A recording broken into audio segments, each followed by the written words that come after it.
terror siempre fue considerado un género popular o un género menor, en la literatura o en el cine. Ambientadas en cementerios, casas embrujadas, pueblos pequeños y hoteles encantados, tiene a Mariana Enríquez o Luciano Lamberti como sus mayores representantes en Argentina. ¿Qué pasa con el terror que tiene tantos fans? Yo creo que nos atrae justamente ese aspecto, si se quiere, prohibido, ese peligro, ese riesgo, pero dentro de un entorno seguro. Yo siempre comparo el terror, cierto tipo de terror, con una montaña rusa. En la montaña rusa es sí, la adrenalina de ir con todo, la altura, los giros bruscos, boca abajo, todo, pero salvo que sufras del corazón, te vas a bajar bien. Cada vez que leo un libro de Stephen King, digo, este lo hizo Stephen King. Stephen King fue el primero que, leído de reojo por la academia, logró mundialmente pasar pruebas de calidad y éxito de venta. Stephen King hizo terror con todo porque es uno más de nosotros. Él no se crió siendo un millonario o un actor de Hollywood viviendo en Beverly Hills. Él era un chico de clase media, media baja, iba a un colegio que tenía un solo aula, en un pueblo que tenía en su momento 4.000 habitantes, toda la zona de Nueva Inglaterra, la zona más campestre de Nueva Inglaterra, y él escribió en base a lo que vio, en base al cine que consumía en ese momento. Él siempre marcó que el cine lo marcó mucho, por eso tiene un estilo tan cinematográfico. O sea, King es increíblemente visual. Ariel Bossi es escritor, autor de Todo sobre Stephen King y el hombre que más sabe del escritor en toda Latinoamérica. Es un escritor que ha dejado y sigue dejándonos obras inquietantes y bellas, ¿no? José María Marcos es autor y editor de autores de género fantástico en Argentina. Su editorial, Muerde Muertos. Yo creo que Hollywood en un momento descubrió que había una pepita. No te digo una gallina en los huevos de oro, pero bueno, la gallina en los huevos de bronce, vamos a decirlo de esa forma. Y él arranca muy fuerte. O sea, él arranca, primera adaptación, Brian De Palma, Carrie, nominada al Oscar. No la película, pero la de Piper Laurie fue nominada al Oscar, y no me acuerdo si Sissy Spacek también. La segunda fue Silent Slot, primera para televisión, por Todd Hopper, muy buenas reseñas, muy aceptada, muy bien hecha. La tercera es Kubrick, El Resplandor. Críticas al margen, enojos, sí. Todo eso lo dejamos al margen. Después de Kubrick vino Tig con Cujo, vino Creepshow con George Romero, vino Carpenter con Christine, y vino Cronenberg con La Zona Muerta. El cine lo ayudó a ser quien es. O sea, yo creo que los valores literarios los tiene, pero Stephen King sin el cine no sería lo que es. O sea, porque de algún modo, en el terror en particular, siempre literatura y cine van muy de la mano. O sea, no son cosas que uno hable en forma separada. Yo creo que Stephen King, como pocos, entendió esa unión, y los cineastas empezaron a entender que él también era un cinéfilo, y que podían aprovechar esa beta, ¿no? No todo es adaptable, y no siempre los presupuestos acompañan, no siempre se pone gente que sepa lo que está haciendo. King fue a dirigir Maximum Overdrive cuando se lo propusieron. King dijo, yo no sé nada de dirección, a lo cual el productor le dijo, no hay ningún problema, te venís 6 meses a Carolina del Norte a mis oficinas, haces un curso acelerado y listo. Y así, encima la producción de Maximum Overdrive tenía un equipo italianos que no hablaban inglés casi. Entonces King se tenía que comunicar por medio de un intérprete, King sin saber, la época de adicciones, o sea, King, cocaína, alcohol, etc. Era un combo muy extraño toda Maximum Overdrive. Y sin embargo, salió algo que por lo menos es divertido. A mí no pretende ser otra cosa. King de hecho la llamó una película para boludos. Hi. My name is Stephen King. I've written several motion pictures, but I want to tell you about a movie called Maximum Overdrive, which is the first one I've directed. Curtis! It's coming after us! Laurentis presents Stephen King's Maximum Overdrive.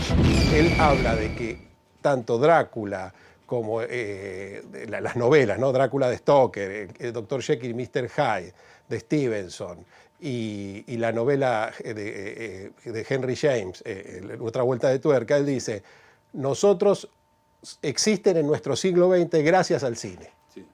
O sea que él ya tiene conciencia de la sobrevida y de la extensión que le da el cine a la literatura. Él no se creyó en ningún momento que era director de cine. Hay una editorial que se llama Ediciones Ignotas Argentina que va recuperando piezas y ahí vas descubriendo cosas que han quedado del siglo XX o fines del siglo XIX, que había de monstruos. Pero bueno, no era lo canónico, lo mayoritario en nuestro país, ¿no? Para mí Stephen King no es un autor de terror.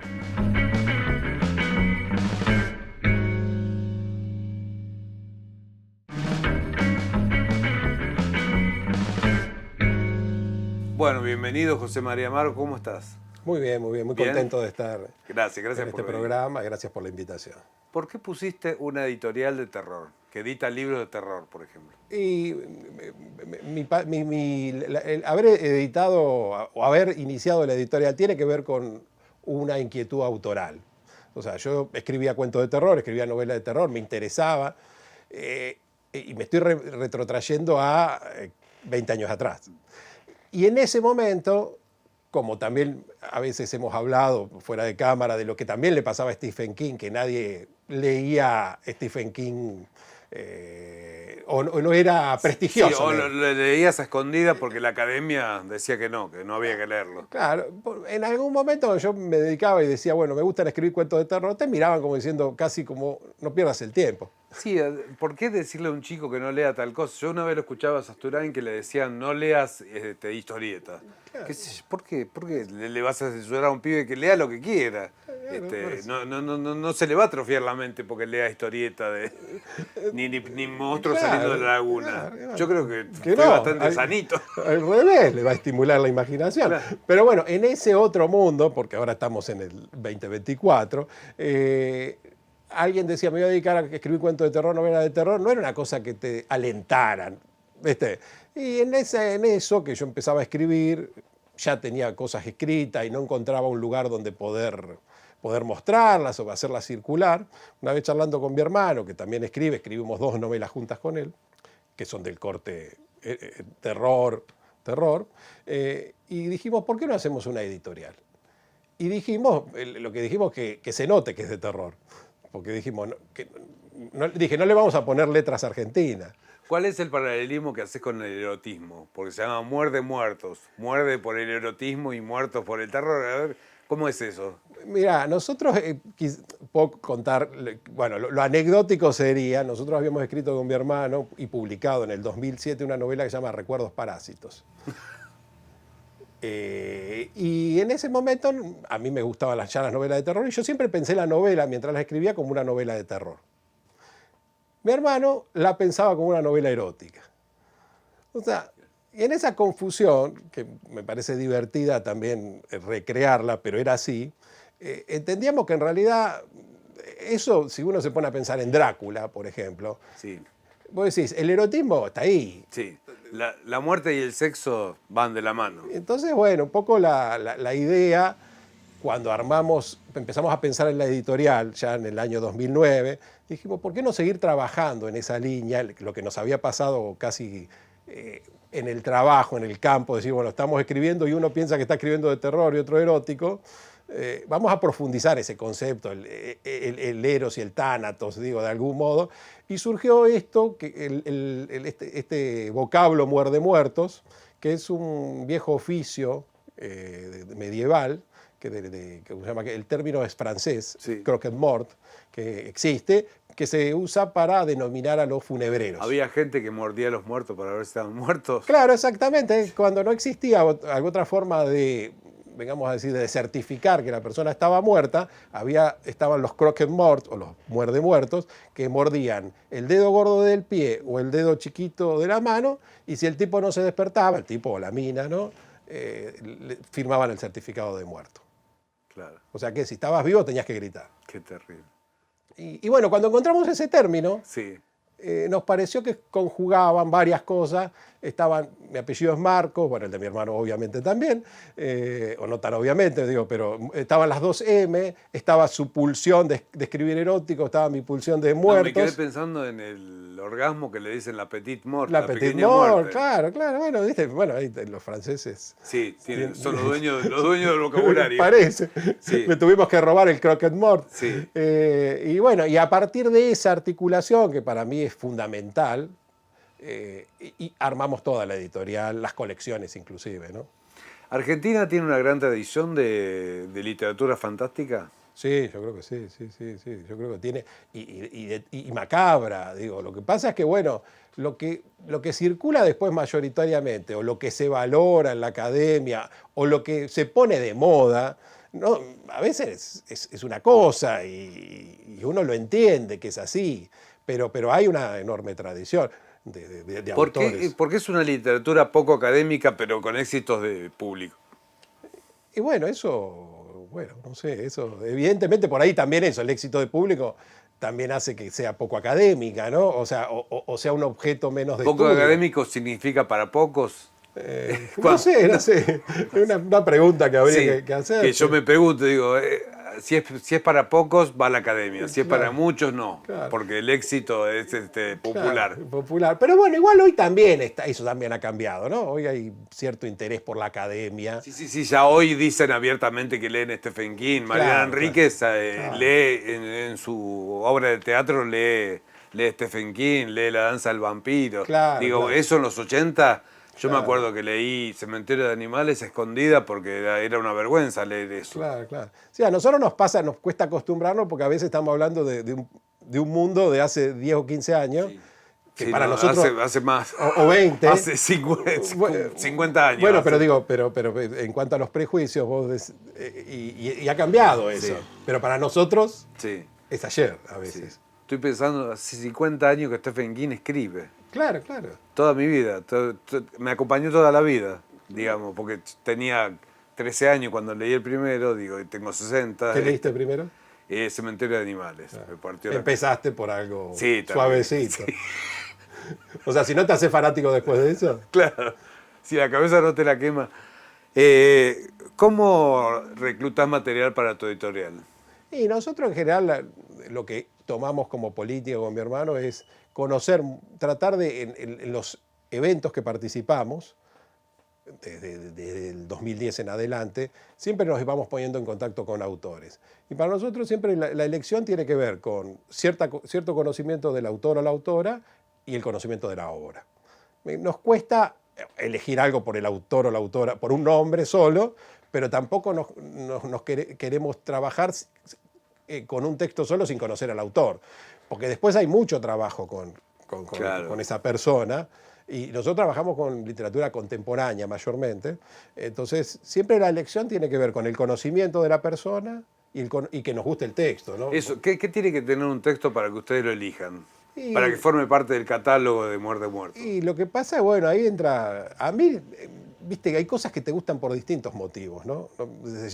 Si yo supiera la fórmula, viste, siempre busco algo que me sorprenda en algún sentido, viste. O a veces uno se avergüenza de lo que le gusta, decir, no me tendría que gustar Bueno, esto. estaría- Pasa mucho con la música. estaría Si buenísimo. este tema es horrible, pero yo lo tarareo. Estaría buenísimo que te sorprenda, Sí. ¿viste? Pero, qué sé yo, me acuerdo Pablo Tolosa, que es un autor que editamos una novela, Hay que matarlos a todos. Nos encantó un libro de él que se llamaba Malditos Animales. Ese no lo editamos, pero dijimos, Pablo, ¿qué más tenés? Y nos mandó una novela que era unas cosas, bueno, ciencia ficción, pero terror, y de golpe tenía algo ambientada en el sur, que bueno, que cambiaba algunos parámetros de cosas que habíamos leído, y bueno, por ejemplo. Pero pasa eso, de golpe alguien que trabaja en la tradición, vengamos a decir, del cuento de terror, fantástico, pero que corre un poquito, ¿viste? Y trae algún aire fresco a esta corriente. Y hablame de vos, como escritor de cuentos fantásticos y de terror. ¿Cómo te venderías? ¿Cómo me vendería? ¿Cómo serías Stephen King? ¿Cómo sería? Bueno, habría que decir como, no sé, podría haber dicho la ISECA, habría que nacer primero Sí, en la Estados ISECA, Unidos. sí. A ver, yo fui mucho al taller, por eso lo menciono mucho.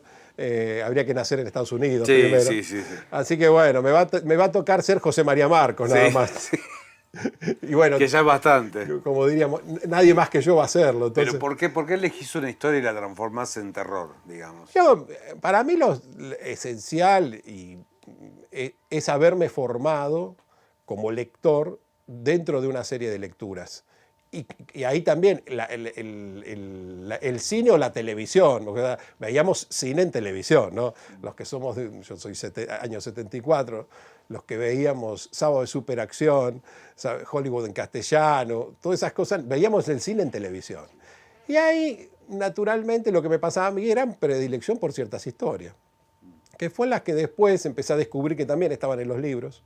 Empecé a descubrir Lovecraft, primero los ingleses, digamos, los anglosajones, vengamos a decir, Poe, bueno, Stephen King mismo. Sí. Pero después también, yo en esa época ya también empecé a ver autores que para mí eran de terror. Yo con Ernesto Sábato lo leía sobre Héroes y Tumba. Para mí, todo el tema de los ciegos, para mí era una novela de terror eso. Sí. No lo podía leer de otra manera. Sí. El informe sobre ciegos Era una novela muy espectral. Yo decía, pero Bernardo Cordo, un autor realista, pero vos lees Hotel Comercio y digo, esto es un cuento de terror. Empecé a leer la literatura de una manera distinta a partir de haber empezado a ver primero las películas, después todo el tema de haber leído a anglosajones y qué sé yo, pero después empecé a leer literatura argentina, que para mí era literatura de terror. Cortázar mismo, sí. Borges mismo, tiene cosas que son macabras, espectrales. ¿Y en qué momento crees que el terror se une con el humor? ¿Cuándo empezaron las películas graciosas de terror? Y bueno, algunos, ¿cómo se llama? Dan algunos datos, pero un poco yo creo que está en el origen de todo. Yo creo que de algún modo tenés que ser un gran humorista para escribir terror. Digo, de algún modo tiene que haber una distancia. De hecho, Lovecraft, que muchos dicen no puede que ser solemne, digamos. Pero aparte muchos Lovecraft que piensan que no tiene humor, pero uno lee los cuentos, la novela episódica de, ¿cómo se llama el doctor? De Reanimator. Sí. Ya es una parodia del Frankenstein. Y él lo hace adrede, a conciencia. Después él reniega un poco, pero se divierte escribiendo eso. O sea, yo creo que los escritores de terror son grandes humoristas, por supuesto, de humor negro. ¿Qué pensás de ese mito? Que hay gente que no se ríe de esas cosas. Sí, claro. ¿Qué pensás del mito de que el terror es una puerta de entrada? Uno cuando habla con gente que está empezando a escribir, tienen 20 años y dice, escribo terror porque me gusta Poe y te ves reflejado vos, porque yo a los 20 años decía lo mismo. ¿Qué pasa con esos autores? Digo, cuando crecen después dejan de escribir terror. Yo creo que algunos sí y otros no. ¿Viste? Algunos. Bueno, pero hay gente que hace teatro y deja el teatro. Hay gente que se apasiona por el fútbol y deja el fútbol. Digo, no es que las vidas son iguales en todos los casos. Creo que tiene algo el terror de iniciático, y es verdad que nos enfrenta con lo más esencial que tiene que ver con qué hacemos en este mundo, nos vamos a morir, ¿viste? El terror te enfrenta como ninguno con ciertas cosas que todavía ni siquiera pensamos. Sí. O sea, está la novela de El árbol de las brujas de Bradbury, en un momento, es un libro precioso, en un momento cuando es una noche de bruja, y entonces quien los guía en la noche, que termina siendo la muerte, le dice, bueno, a los chicos le dice, ¿por qué creen que ustedes están vestidos de esqueletos? ¿Por qué creen que ustedes están vestidos de brujas? ¿Por qué creen? Y los pibes no se dan cuenta que se están iniciando en algo, se están iniciando en la vida y en la muerte. Y bueno, yo creo que el terror, la literatura de terror, tiene que ver con esas iniciaciones. Los por eso hay chicos es personas otro tópico del terror, los nenes es otro tópico. Estoy pensando en los cuentos de hadas. Digo, los cuentos de hadas tienen mucho de terror también, tienen mucho erotismo y de terror. No sé, Blancanieves, por tomar... La envenenan con una manzana, pero se despierta con un beso del príncipe, digamos. La muerte y el erotismo van de la mano. Y claro, aparte, no lo puedo citar porque no lo recuerdo, pero en algún momento alguien decía, bueno, los cuentos de terror son cuentos de hadas para adultos. Claro. ¿Viste? Y hay algo de eso, ¿no? Que es esa cosa, ese encantamiento del mundo. Son muy eróticos los cuentos de hadas. Totalmente, totalmente. Sí. Decir, esto era para chicos. ¿Cómo? Y era para chicos. Porque si vos pensás Caperucita Roja, digamos, se sienta con un lobo trasvestido de una abuela que se la come y que le pregunta qué grande tenés esto, qué grande tenés... Es como una cosa media rara. Uno podría leerlo totalmente en esa dirección. Claro, claro. Pero bueno, yo creo que tiene que ver con algo esto iniciático, ¿no? Y que está, bueno, en las dos pulsiones, ¿no? De algún modo. Bueno, vendeme Muerde Muertos. Si vendés tu propia editorial, ¿qué autores tenés, qué catálogo tenés y qué está bueno comprar, digamos? Bueno, nosotros más o menos tenemos ya 14 años de existencia, hemos sacado 50 títulos y nuestras colecciones son las más... Muertos, que es terror, Muerde por lo erótico, Muerde Muertos, que es la confluencia y ciertos homenajes como que le hicimos a Enrique Medina, Alberto Laiseca, y una cuarta colección que es Ni Muerde ni Muerto, donde sacamos literatura que está en el borde. Y bueno, la identidad mayor tiene que ver con el terror porque de algún modo fue como el puntapié inicial con el que arrancamos, pero bueno, tenemos como zonas afines, ¿no? Y bueno, nada, nos encuentra por las redes y que yo participamos en feria. Ahora en agosto va a estar la FED, vamos ya a estar. Es en agosto. Claro. Y bueno, y eso van a encontrar un montón de autores, mayormente contemporáneos. ¿Cuál es el peor problema que tiene hoy un editor? La cultura ya sé que está destruida, pero... Claro, digo, sí, la economía básicamente, porque si la economía... si yo lo comparo con cuando arrancamos ahora, el problema de no tener un mercado interno donde poder hacer circular tus obras, que la gente pueda tener una disponibilidad de dinero para comprar, que vos puedas generar redes, naturalmente la gente tiende a comprar menos, el imprentero tiene que subir los precios, vamos haciendo tiradas más chicas para poder sostener, todo se encarece, o sea, hacer menos ejemplares es más caro y la gente tiene menos disponibilidad. La economía, o sea, básicamente. Yo creo que después todo lo que puede ser el menoscabo a la cultura es otro problema grave, pero no necesariamente es el que nos traba. El que nos traba para poder desarrollarnos es la economía, ¿no? Y por último, ¿vos crees que te guste el terror es una forma de leer? ¿Qué sé yo? Uno puede leer, yo leo Ceremonia Secreta de Nevi y para mí es un libro de terror, una historia de terror. Y yo sé que no la escribió así, pero es una forma de leer.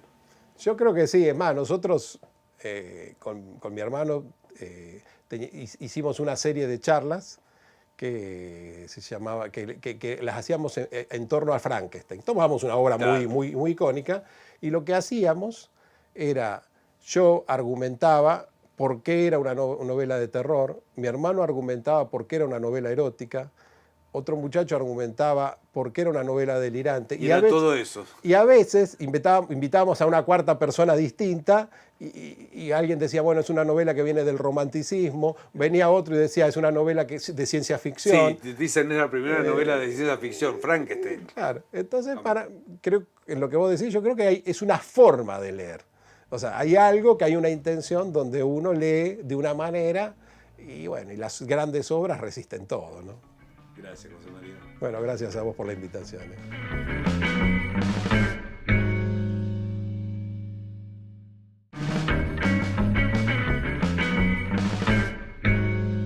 En 1986 sale It. Y King, cuando sale It, da una entrevista junto a Peter Straub, otro Sí. exponente del género de terror, y dice, esta es mi tesis, este es mi examen final en cuanto al género. Y King a partir de ese libro se empezó a alejar del terror. O sea, de hecho, a ver, los siguientes libros que salen, Misery no es una novela de terror, Tommy Knockers no es una novela de terror, el segundo volumen de El Torre Oscura no es un volumen de terror, Los Ojos del Dragón no es un volumen de terror, todo esto del año 87. En el año 89 sale La Mitad Oscura, que tiene elementos de terror, pero no sé si es una novela de terror. Y ya vamos a los 90, La Tienda, Dolores Claiborne, El Juego de Gerald, El retrato de Rosmader. Yo creo que la única novela de terror de la década del 90 es Desesperación. Esa la considero una novela de terror. Pero después El pasillo de la muerte. O sea, King, no, yo no lo etiqueto en un género. Para mí King está más allá de o sea, no es un autor de género. Él toma elementos de donde sea y nos está narrando el siglo XX en ese momento y el siglo XXI ahora, ¿no? Que lo que es la vida en una sociedad occidental de clase media siempre, porque él, millonario y todo, nunca se fue de ahí, ¿no? Desde su óptica de la clase media, sí, casi siempre muy acompañado a través de su edad, por supuesto. Y él no tenía 12 años cuando lo escribió, pero tenía sus recuerdos y tenía sus hijos. Y hoy en día, con King, ya con casi 77 años, sus personajes tienden a ser un poco más grandes también, ¿no? Pero él lo que hace es eso, él es el reflejo de una sociedad occidental, de clase media, suburbana, en el siglo XX, en el momento actual. No habla de castillos, no habla de Edad Media, no habla de otros planetas. Algún libro sí, alguna obra sí, pero normalmente es eso. Porque de ahí parte su génesis para la concepción de las historias, arranca de lo que él ve día a día. ¿Cómo surgió mi gusto por Stephen King? A ver, siempre me gustó el terror. Yo soy un fanático del terror desde chico. Yo tenía 2, 3 años, mi abuelo me contaba cuentos de terror. Mi abuelo encima era muy parecido a la Iseca. Con lo cual, cuando la Iseca empezó a narrar los cuentos de terror por ISAT, fue, ok, estoy teniendo un revival inmenso de lo que era mi vida cuando yo tenía 2, 3 años. En casa también se consumía terror. Mi mamá miraba muchas películas de terror. Nunca me censuraron el cine de terror. O sea, yo en casa podía ver, no sé, yo House, que fue quizá la película que más me marcó de chico, la vi a los 6, 7 años. ¿No? Todavía recuerdo el monstruo que se levanta de la mesa cuando se cae el cartucho. Pero qué sé yo, La Profecía la vi teniendo 8, 9 años. Había decapitaciones, había empalamientos, lo que quieras. El único problema era que no apareciera un desnudo. A mí me da mucha bronca que siempre se usó el sexo en el terror como el mensaje moralista atrás de si tenés sexo te morís, ¿no? Y digo, y hay casos extremos encima también, que yo, Freddy, la segunda de Freddy con el tema de la homosexualidad, también me pareció como, es ridículo, como siempre no, hay que, el mensaje moralista por acá. Justamente creo que el terror es atractivo, con lo cual en realidad da un mensaje contrario, ¿no? Como diciendo, yo quiero ver el sexo y quiero ver la muerte y no voy a dejar de tener sexo porque en una película hay que matan a alguien. Sí. Conociendo, obviamente, viendo las películas de terror y demás, entré por King, por las películas, sin darme cuenta. O sea, primero vi, la primera que tengo recuerdo de haber visto es Los chicos del maíz, ¿no? Cosecha negra. A mí lo que me pasaba era, los sábados a la noche, era ir al videoclub, me instalaba delante del bloque de películas de terror, acomodaba las cajitas. El arte de tapa de la caja del VHS era espectacular. Era espectacular. No sé cómo no salió todavía un libro que muestre el arte de tapa de las películas VHS de terror de los años 70, 80, 90 en adelante, ¿no? El arte de las cajitas de los VHS de los 70, 80, 90 era excepcional. Y me acuerdo haber visto, no sé, la caja de Creepshow, la del Resplandor, la del Chico del Maíz, que era todo roja y negra nada más, pero se veían los ojitos de los chicos colgados en el trigo. Yo veo primero Los chicos del Maíz, vi un rato nada más porque después me estaba quedando dormido. Después se estrena It en televisión abierta. Ahí llegué a ver la primera parte, que se estrenó un 28 de octubre porque era el aniversario de mis papás. Ellos se fueron, era un jueves, que si no me falla la memoria, y vino mi abuela y me dejó mirarla tranquilo. La segunda parte no la vi en ese momento. Y a los 13 años, durante una cena familiar, mi mamá cuenta que estaba leyendo Maleficio, ¿no? Dice que yo estoy leyendo este libro que es un tipo al que atropella a una gitana y el hijo lo toca y le dice más delgado, y el tipo empieza a bajar de peso. Y le dije, me llamó la atención y dije, bueno, cuando termines, préstamelo. Ya había libros de King en casa, pocos, pero había. Y lo leí cuando a las 3 semanas lo habré leído. Me gustó, pero no fue una cosa que me volvió loco, la verdad que dije, está bueno, pero nada del otro mundo. Pero me picó suficiente la curiosidad como para ir a agarrar otro. Ahí agarré Christine. Eso fue otra cosa. Sí. 14 años, Christine, era mucho más fácil identificarse con los personajes. Leí a otros autores también, en ese momento leía a Tim Kunz, a John Saul, leía antologías de terror. A los 16, yo tenía 16 años y sale El pasillo de la muerte en entregas. Y fue leer El pasillo de la muerte. La primera entrega que leí fue la segunda, porque la 1 no la habíamos conseguido. Después la conseguimos. Leí la segunda, la tercera me peleaba con mi vieja cuando llegaba, quien lo leía primero. Y nada, fue terminar la sexta y decir, ok, quiero leer absolutamente todo lo que escribió este tipo. Todo. Todavía no estaba internet, por lo menos no era algo común acá, año 96, pero nada, me iba a las librerías, me recorría la avenida Corrientes, me venía de Adrogué, me tomaba el tren, me recorría Corrientes, nada, comprando todo lo que podía, me colaba en el subte a la vuelta, en el tren a la vuelta, porque me había gastado hasta el último centavo, pero volvía con 2 bolsas, 3 bolsas llenas de libros, y así acá quedé. Fui escalándolo y de golpe pasaron cosas. Yo creo que tenemos el público al que apuntamos, o sea, y al que estamos constantemente apuntando, ¿no? Porque siempre estamos tratando de que nos descubra gente que no nos conoce. Acá la idea, la visión es que haya algo para cada persona que entre. O sea, tenés el lector casual que vio It capítulo 1 y le gustó y quiere leer un libro de King, pero quiere gastar muy poco. Bueno, tiene que haber una oferta de libros económica para que esa persona se pueda llevar ese libro. Tengo la persona que le gusta King, que va, pero no le interesa el tema del formato, pero le gusta que yo se lo el momento del lanzamiento y demás. Esa persona también, que son estos libros que están acá, los que son en tapa blanda, ¿no? Y tenemos después la persona que los quiere en tapa dura, en castellano y importados y demás. Y después tenés gente que dice, no, yo quiero merchandising, quiero los Funko Pop, los muñequitos, quiero firmados de King, quiero ediciones ilustradas, limitadas, que ahí hay algunas. O sea, y bueno, es ofrecerle a cada uno lo que quiere. Yo creo que King es bueno, consiguió lo que consiguió por lo que es su talento, o si hay un poco de marketing, yo creo que hay un poco de todo. Creo que es bueno, creo que es muy bueno escribiendo, y creo que con los años se lo fue ganando un reconocimiento que no tenía, y me pone muy contento, porque sé que le gusta tener ese reconocimiento, ¿no? Pero él nunca estuvo... Siempre fue muy claro su mensaje de que su escritura es popular. Diciendo, yo escribo para...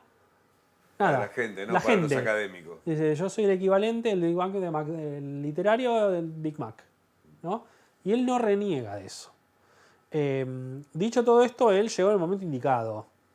Él llega en el momento indicado porque cuando se vende Carrie, nada, teníamos El Exorcista, teníamos como una movida de terror que estaba incrementándose. Bueno, salieron unos cuantos al mismo tiempo. O sea, Peter Straub fue uno de los autores que salió simultáneamente con King.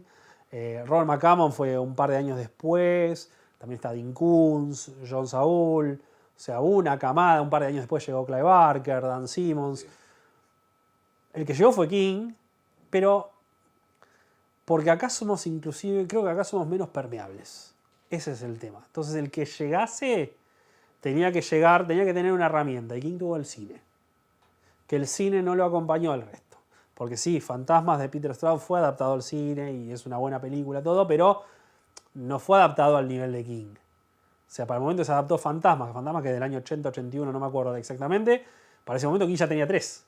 Y ya se habían filmado la cuarta y la quinta, si vamos al caso, ¿no? Y ya tenía un montón de libros. Dean Koontz, que es un tipo que tiene publicados más libros que King, o sea, tiene más de 100, tiene muy pocas películas. Tiene muy pocas y ninguna que haya trascendido demasiado. Quizás la más conocida de él es Fantasmas. Pero después el resto, para de contar. Típico pueblo suburbano que está entre la mitad de pueblo grande y ciudad chiquita, y lo que esconde sus habitantes. O sea, cada casa tiene sus secretos. ¿Qué es lo que pasa en la mayoría de los libros? O sea, vamos a Carrie primero, ¿no? Primera novela publicada. Carrie, vos entrás, salís de la casa de Carrie, y el pueblo es lo más ordinario en el sentido de común de todos. No distinguís una casa de la otra. Ahora, dentro de la casa de Carrie, tenés una chica que es telequinética y tenés una madre fanática religiosa con un Cristo completamente siniestro y que la encierra en un placar durante horas para que rece. Si la queremos hacer realista, que Carrie no tenga telequinesis y tenga una AK-47. ¿No? O sea, si vamos al caso, es eso. O sea, es la venganza del bulineado. Sí. Qué sé yo, el Salem Lot, el misterio de Salem Lot, que obviamente tal vampiro, la génesis surge, hay 2 puntos de contacto para la génesis de Salem Lot. Uno es qué pasa si Drácula, en lugar de la Inglaterra victoriana y que viene de Transilvania y demás, en realidad sale de baja en la Quinta Avenida en Nueva York, diciendo, bueno, ahí lo pisa un taxi, decía aquí en el chiste, ¿no? Pero bueno, no, hagamos de cuenta que baja en uno de estos pueblos de Nueva Inglaterra. Durham, no sé, Portland ciudad, pero Bangor, ¿no? ¿Y qué hacemos si Lisbon Falls, ¿no? Perdón, Lisbon. Entonces él dice, bueno, el tipo es como vos de a poco, dice, ahí está el vampiro. Y por la otra génesis es como vos de a poco empezás a desconocer el entorno que te rodea, inspirado en Los ladrones de cuerpo de Jack Finney, ¿no? Esos son, los dos focos fueron, si quieres, Frankenstein y Los ladrones de cuerpo. Y ahí sale Silent Lot. El Resplandor, recontra biográfico. Él tenía la idea de un chico que tenía este poder y que iba a un lugar malo. Tentado lo pensó como un parque de diversiones. Pero el libro comienza King narrándose a sí mismo sus miedos que tenía cuando no le iban las cosas bien, cuando estaba en Hermon, y decía, no sé si quiero ser novelista y no sé si me va a ver bien, ya tenía problemas con el alcohol. Es muy difícil que vos agarres un libro de King y no te cautive para la segunda página y no quieras saber qué es lo que pasa. Es muy, pero muy difícil. Siento que eso es fuertísimo. A contramano de justamente en los finales, que muchas veces se lo critica a los finales, y King ha bromeado al respecto. Ahí capítulo 2, cuando le dice quiere que le firme el libro en su cameo, dice no me gustó el final, porque es algo que se lo han dicho 1000 veces. Él lo que dice es, el momento donde yo termino el libro es porque no tengo nada más que hablar al respecto. O sea, listo, el libro se termina así. Ahora, si comparamos, sus comienzos son espectaculares en su gran mayoría y sus finales tenés porcentajes. Vos querés conocer el viaje, no querés conocer el destino. El destino ya vas a llegar, pero el viaje lo querés conocer. Yo creo que King, escribiendo el viaje, es espectacular.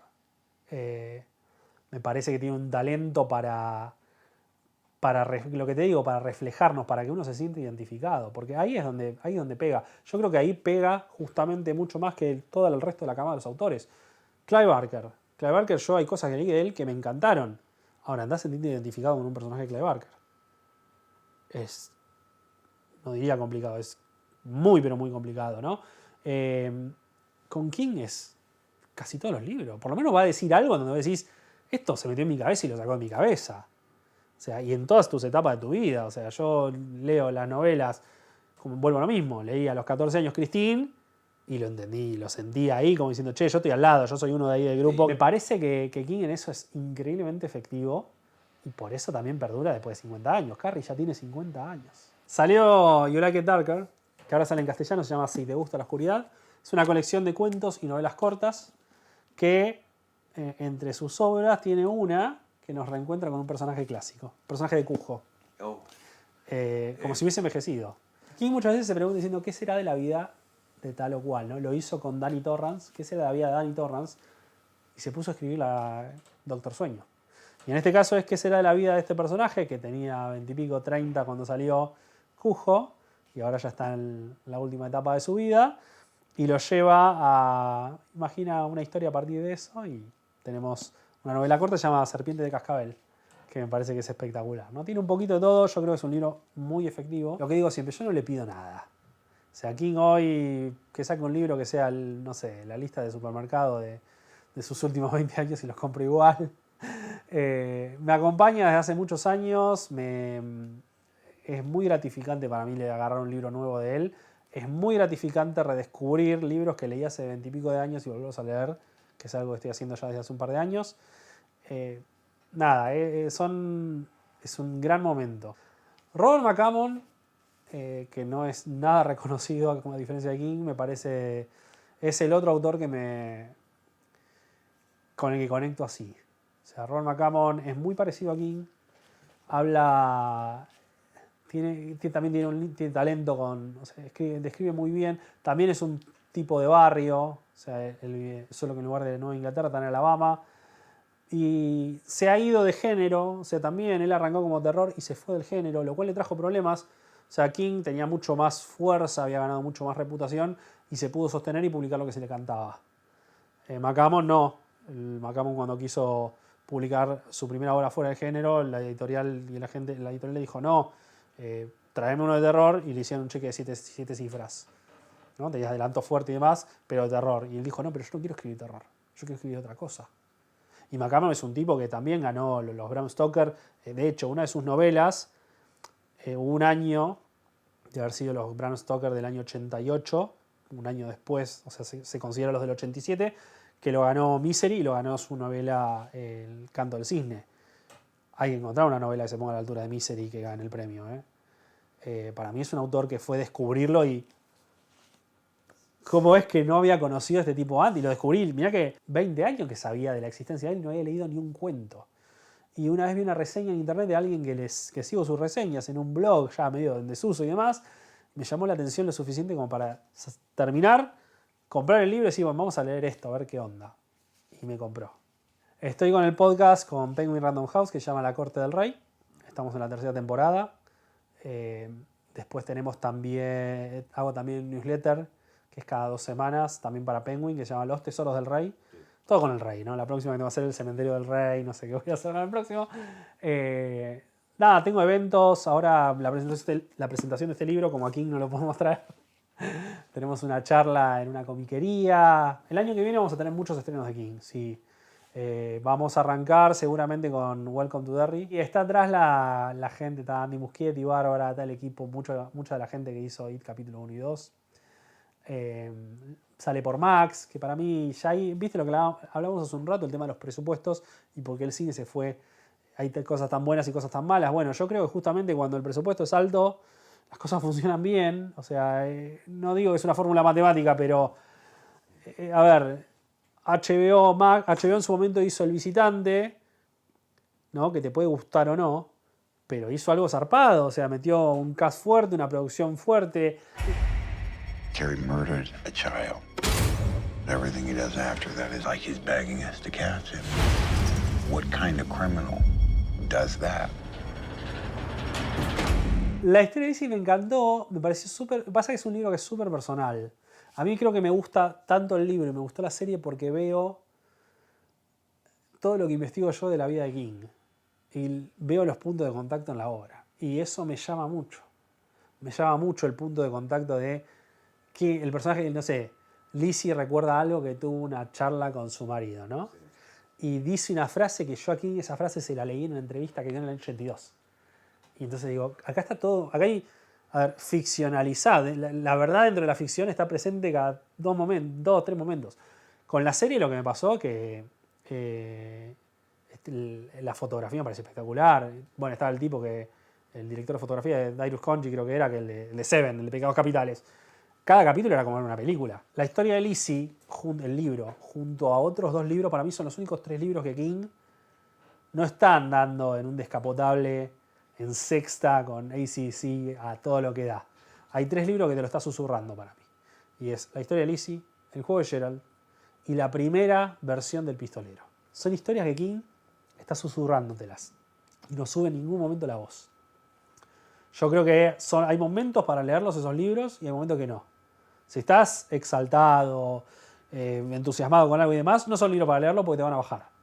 Son libros para estar leyendo, che, estoy tranquilo. Hoy se fueron todos de joda en casa, me dejaron solo desde las 2 de la tarde hasta mañana. Agarro el libro, lo leo tranquilo, no, apago el celular, apago la tele, que nadie me toque timbre. Me parece que es ese tipo de historia que justamente, a ver, no es casual que justo esas 3 historias también tuvieron críticas y sus adaptaciones. Bueno, El Pistolero ni lo cuento porque hicieron un nuevo viaje, ¿no? Pero la adaptación de la historia de Lizzie se dijo que era aburrida. La adaptación del juego de Gerald también tuvo sus críticas. Pero para mí la película fue perfecta. A mí me encantó. Pero bueno, Mike Flanagan le tiene mucho respeto por la obra de King, por eso me gusta que adapte él.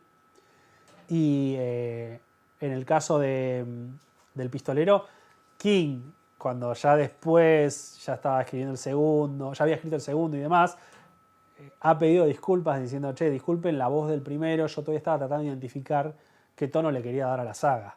El primero es silencioso, es lento, es sutil, y el segundo van 2 páginas y pasa algo que vos decís, a un pistolero no le puede pasar esto. Como si se queda ciego, no se queda ciego, pero pasa algo muy brusco y vienen y empiezan ya de las 3 páginas y tenés un quilombo padre que decís, ¿cómo va a resolver esto? Y no para un minuto.